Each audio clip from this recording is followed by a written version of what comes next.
what is up people, welcome back to the channel. So this video is about my journey as a NEET aspirant.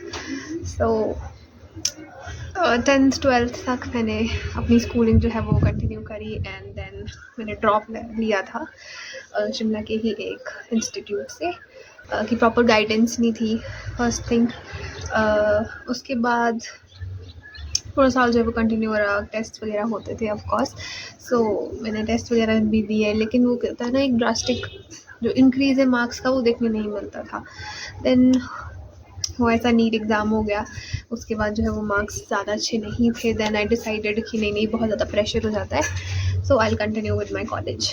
सो मैंने Sanjauli college में admission ले ली, centre of excellence Shimla में जो है। सो फिर वहाँ से मैं BSc ऑनर्स कर रही थी अपनी। मैंने ज़ूलॉजी में मेंस किया है एंड कॉलेज के साथ साथ I have given my exam, मैं प्रिपेयर भी कर रही थी। सो ऐसा हुआ था कि जब मैंने ड्रॉप के बाद कॉलेज ज्वाइन करा, सो टेस्ट नहीं दी बिल्कुल भी। मैंने कोई कोर्स भी ज्वाइन नहीं करा था, सिंपल ऐसा था कि मैं अपनी BSc भी कर रही थी और साथ साथ में सिर्फ थेरेटिकल पढ़ रही थी। मैंने कोई टेस्ट नहीं दिए पूरे साल पे, कोई वैल्यूएशन नहीं किया। सो मार्क्स का इंक्रीज़ हुआ 50-60 इतने मार्क्स जो है वो इंक्रीज़ हुए। सो ऑफ कोर्स ऐसा होता है कि इतने मार्क्स से ऑफकोर्स आपका कुछ नहीं होता है। You have to score 500 plus 550 600 इस रेंज में आपको स्कोर करना पड़ता है। सो या फिर नहीं भी हुआ, बट ऐसा था कि मैं कॉलेज करी थी, वहाँ पे भी ऐसा लगता था कि no I don't want to do BSc and all, ये चीज़ मुझे हैप्पीनेस नहीं दे रही है। तो फिर मैं नीट की तैयारी जो है वो करती रही। तो वहाँ से फिर ऐसा हुआ कि लॉकडाउन हो गया, इट्स लॉकडाउन पीरियड। और लॉकडाउन पीरियड में ये था कि माहौल बहुत ज़्यादा नेगेटिव हो गया था।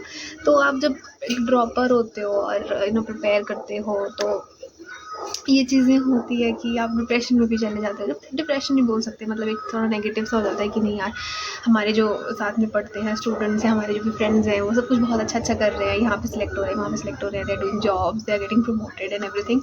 एंड यू फील लाइक कि नहीं यार आप कुछ नहीं कर पा रहे हो, जो आपको खुशी देती है चीज़ वो आप नहीं कर पा रहे हो और कुछ और ही कर रहे हो। सो मेरे मन में भी कॉन्स्टेंटली वो चीज़ें चलती रहती थी एंड बहुत ज़्यादा नेगेटिव माहौल हो गया था। बट चीज़ें ये थी कि करना भी MBBS है, उसके अलावा भी नहीं कुछ करना है।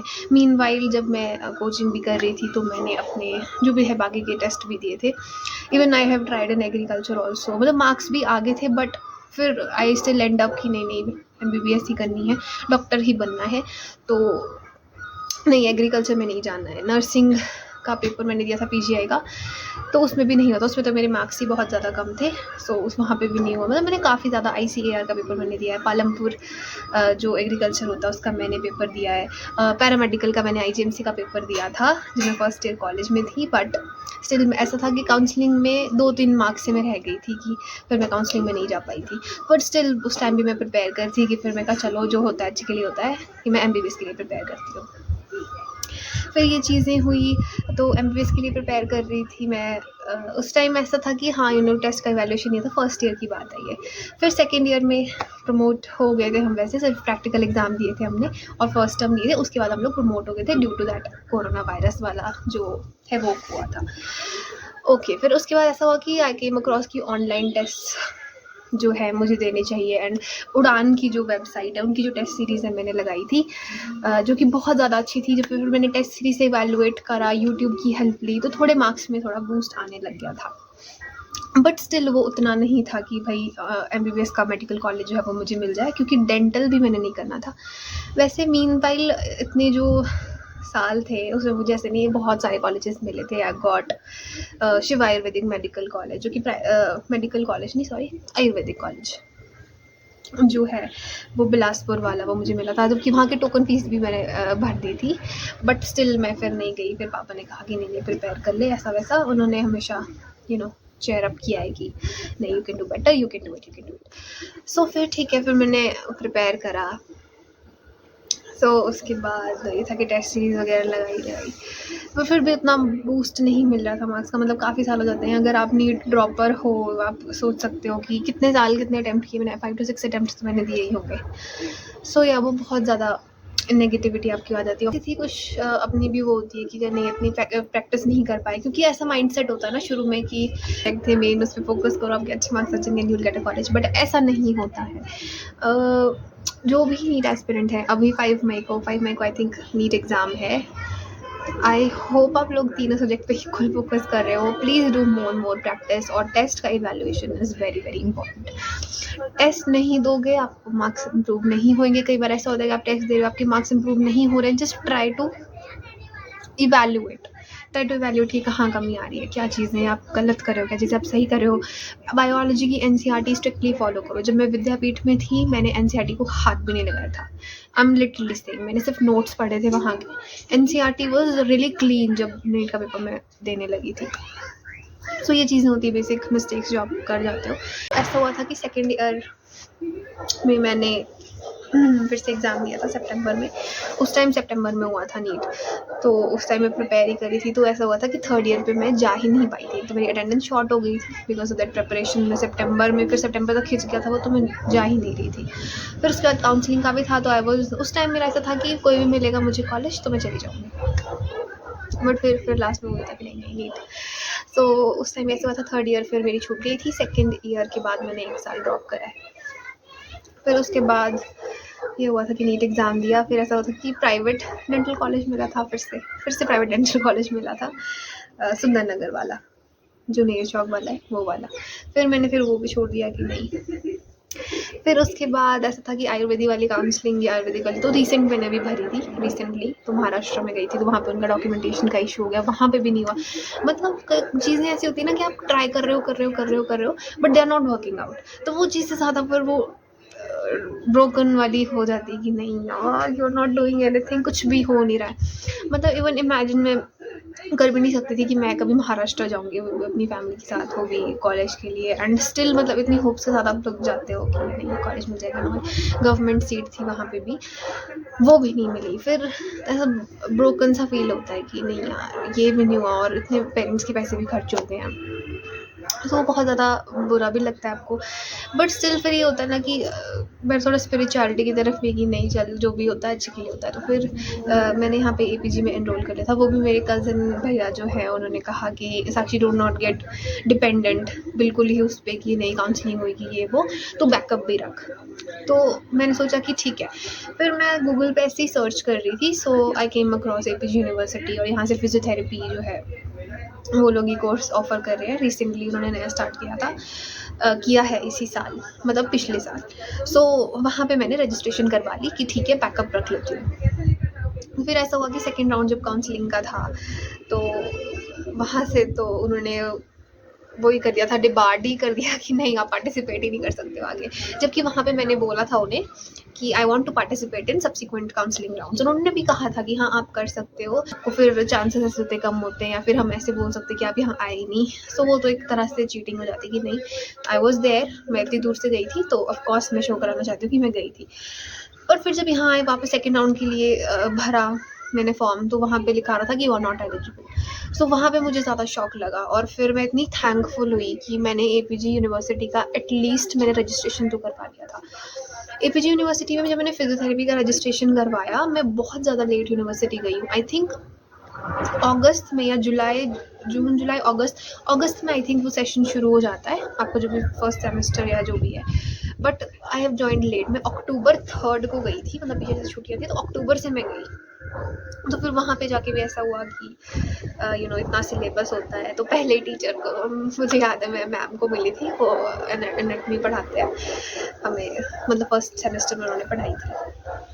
तो उन्होंने कहा था कि बहुत मेहनत करनी पड़ेगी, कि आप बहुत ज़्यादा लेट आए हो तो बहुत हार्ड वर्क करना पड़ेगा। तो मैं तो रेडी थी कि ठीक है, क्योंकि ऐसा होता है ना यार, अब जो भी ड्रॉपर होंगे आप लोग वो समझ सकते हो कि इट इज़ नॉट ईजी। मैं कम्प्लीटली ड्रॉपर नहीं हूँ 5-6 ईयर्स की, मैंने कॉलेज भी किया है, बट स्टिल वो नेगेटिविटी होती है ना। और एक चीज़ वो होती है कि यार जब आप अकेडमिकली अच्छा, अब ऐसा था कि स्कूल टाइम से भी मैं अच्छे परफॉर्मर थी, क्लास में भी मेरे अच्छे मार्क्स आते थे एंड ऑल। तो एक टाइम पे यार ऐसा लगता है कि आप स्टूडेंट भी नहीं हो अच्छे से, आप अपने आप को प्रूव ही नहीं कर पा रहे हो, वो चीज़ें आपको देखने मिलती है। फिर मुझे था कि नहीं यार, अब मुझे अपने आप को प्रूव करना है, अब मुझे लाइफ में कुछ अच्छा करना है, बहुत हो गया। क्योंकि ये होती है कि जब मैं लास्ट ईयर भी प्रिपेयर कर रही थी ना, तो घर के भी इश्यूज़ होते हैं और वो इतने ज़्यादा वर्स्ट हो गए थे कि मुझे लास्ट के 20 to 25 डेज़ में मूव आउट करना पड़ा। मेरी फ्रेंड यहाँ पे रहती है, मतलब खुशहाली 5 मिनट्स के डिस्टेंस पे, तो मैं वहाँ उसके साथ रह रही थी। तो तभी मेरे थोड़े बहुत जो मार्क्स है वो आ पाए, वरना पूरे साल में पढ़ ही नहीं पाई थी। मतलब ये चीज़ होती है जब आप ड्रॉप करते हो तो बहुत ज़्यादा ऐसा नहीं होता कि सिर्फ पढ़ाई का चैलेंज है, बहुत ज़्यादा और भी चैलेंजेस होते हैं जो you never talk about to anybody. So yes, अगर आप ड्रॉप पर हो, मतलब चीज़ें इस तरह से हो जाती है ना कि मतलब लोग जो है ना वो कंसिडर ही नहीं करते। अगर आप 1 ईयर ड्रॉप पर हो, 2 ईयर ड्रॉप पर हो, मैक्सिमम टू मैक्सिमम 3 ईयर हो, उसके बाद तो लोग काउंट ही नहीं करते कि 4 ईयर, 5 ईयर, 6 ईयर, 7, 8 ईयर्स की भी ड्रॉपर होते हैं यार। मुझे ये था कि नहीं, मुझे अब अच्छा करना है। मैं मेरी फ्रेंड को भी हमेशा बोलती थी कि नहीं यार, I want to do better. अब नहीं होता, अब नहीं करना है ड्रॉप, अब मुझे कुछ अच्छा करना है लाइफ में और अपने आपको प्रूव करना है कि नहीं यार, आई कैन डू बेटर। सो वहाँ से ऐसा हुआ कि मैंने ज्वाइन कर लिया, यूनिवर्सिटी ज्वाइन कर ली, एपीजी। सो फिर वहाँ पे ऐसा हुआ कि बहुत ज़्यादा अच्छा माहौल था, मतलब मैं गई एंड आई मेट एवरीबॉडी। फिर वहाँ पे फेस्ट हो गया, मतलब जब वो फेस्ट था ना एंड वो जैम सेशन था, लिटरली मतलब मैंने इतना एंजॉय किया। मतलब इतने साल जो प्रेशर होता है ना आप पे, मतलब I sang actually my heart out. मतलब बहुत अच्छा लगा था मुझे, ऐसा लगा था कि नहीं यार, अब मैं जी रही हूँ फाइनली।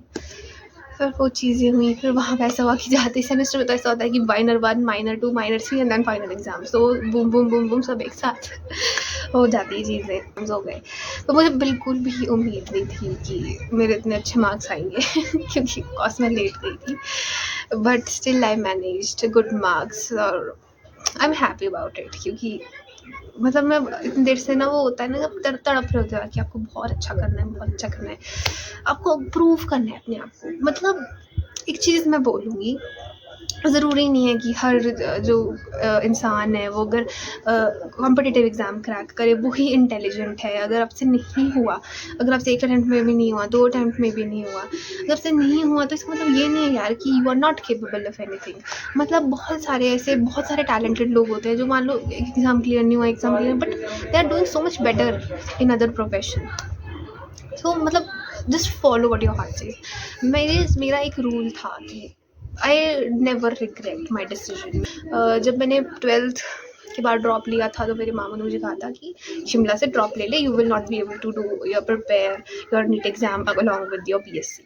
तो ठीक है, मैं फिर वहाँ चली गई थी। उसके बाद फिर कॉलेज जाना भी मेरा डिसीजन था कि नहीं प्रेशर नहीं ले सकती, I have to join college के साथ साथ नीट का एग्ज़ाम प्रिपेयर करना, दैट वाज माय डिसीजन कि नहीं मुझे ये करना है।